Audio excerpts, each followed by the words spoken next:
যে কোনো প্রতিযোগিতামূলক পরীক্ষায় অঙ্কগুলো কিন্তু খুব সহজে দেওয়া থাকে না, একটু ঘুরিয়ে পেঁচিয়ে দেওয়া থাকে।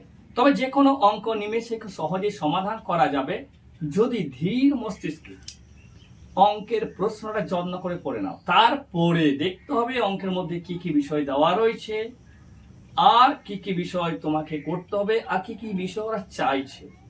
লাভ ক্ষতি অঙ্ক একটু সবারই কাছে জটিল থাকে, কিন্তু জটিলতা এমন কিছু নেই, কেবলমাত্র কয়েকটা জিনিসকে ভালোভাবে আত্ম উপলব্ধি করে নেওয়া বা বুঝে নেওয়া।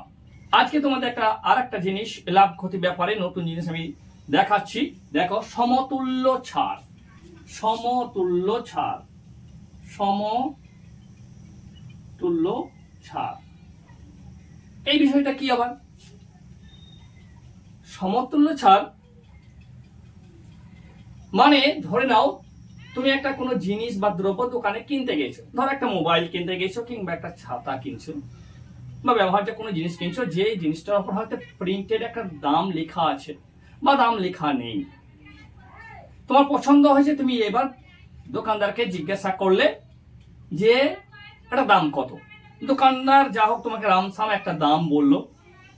এবার তোমার প্রশ্ন, তুমি যেহেতু খরিদ্দার একটা অভ্যাস আছে কি, ডিসকাউন্ট।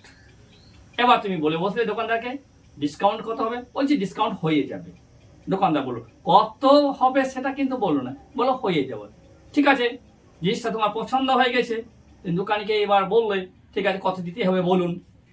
আচ্ছা, দোকানদার একটা ডিসকাউন্ট মনে মনে হোক বা ক্যালকুলেশন করে হোক করে তোমাকে মোবাইলটা বা ছাতাটা একটা দাম বলে দেব।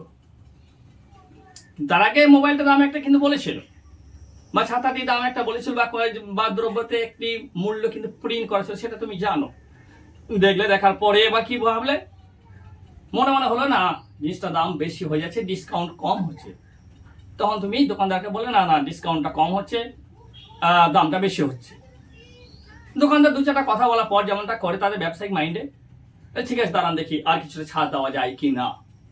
দোকানদার আবার একটা ক্যালকুলেশন করে তোমাকে আবার একটু দাম আবার একটু কমিয়ে দিল। ঠিক আছে, হয়তো তোমার পোষে গেল, না পোষালে তুমি হয়তো আবার বললে। আবার দোকানদার যদি তার আয়ত্তের মধ্যে থাকে তাহলে দেখা যাচ্ছে কি সে আবার হয়তো একটা ক্যালকুলেশন করে আবার জিনিসটার দাম কমিয়ে দিল। এই যে একটা মোবাইল বা একটা ছাতা বা কোনো একটা জিনিস তুমি দোকানে যখন কিনতে গেলে, ডিসকাউন্টটা পর পর পর পর কয়েকবার হিসাব করে দোকানি তোমাকে একটা বিক্রয় মূল্য বলে দিল, বলে এত দাম লাগবে।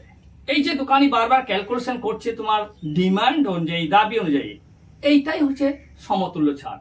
অর্থাৎ কোন একটা জিনিসের উপর একাধিকবার যদি ছাড় দেওয়া হয়, একাধিকবার ছাড়, সেটা দুবারও হতে পারে, তিনবারও হতে পারে, চারবারও হতে পারে, একাধিক, কমপক্ষে দুবার হতেই হবে, একবারে ছাড়টা নয় কিন্তু। তাহলে একাধিকবার যে ছাড়, সেই ছাড়টাকে বলা হয় সমতুল্য ছাড়। এক্সাম্পল, ধরে নাও তুমি কোনো একটা জিনিস দোকানে কিনতে গেছো, প্রথমে দেখা গেল কি সেটা 20% ছাড় দিল, তারপর আবার দেখা গেল কি 10% ছাড় দিল, পরপর দুবার ছাড় দিল। প্রথমে দিল 20%, তারপর আবার দিল 10%। ছাড় কত হলো এবার আমাকে দেখতে হবে। ধরে নিই আমরা দ্রব্যটির লিখিত মূল্য বা ধার্য মূল্য বা দোকানদার তোমাকে বলেছিল সেটা হচ্ছে 100 টাকা। ধরে নিলাম 100 টাকা। প্রথমে ছাড় দিল কত, 20%, অর্থাৎ ছাড় দিচ্ছে 20 টাকা।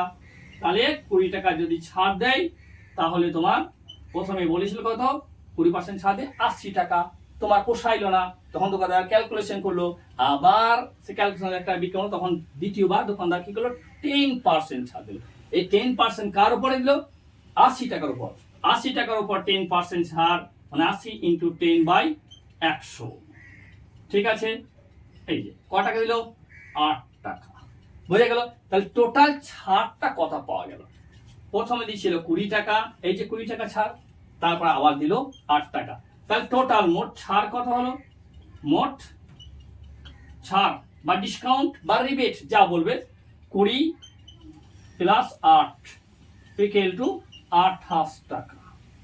এই যে 28 টাকা বেরোলো, এইটা হলো দ্রব্যটির উপর সমতুল্য ছাড়।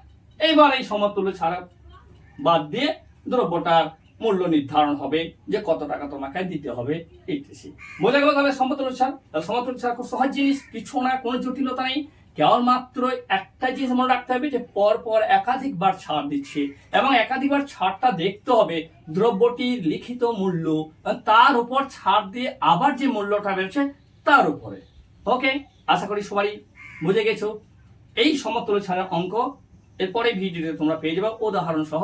তোমরা ভিডিওটাকে লাইক করো, শেয়ার করো, হাতের মুঠে পেয়ে যাবে সবই প্রতিযোগিতামূলক কম্পিটিটিভ এক্সামের জটিল জটিল অঙ্কগুলো খুব সহজে সমাধান করা হবে। খুব সহজে সমাধান নিজে হাতের মুঠে পেয়ে যাবে, কেবলমাত্র সাবস্ক্রাইব এবং শেয়ারটা তোমরা করে যাও, তারপর আমি আছি।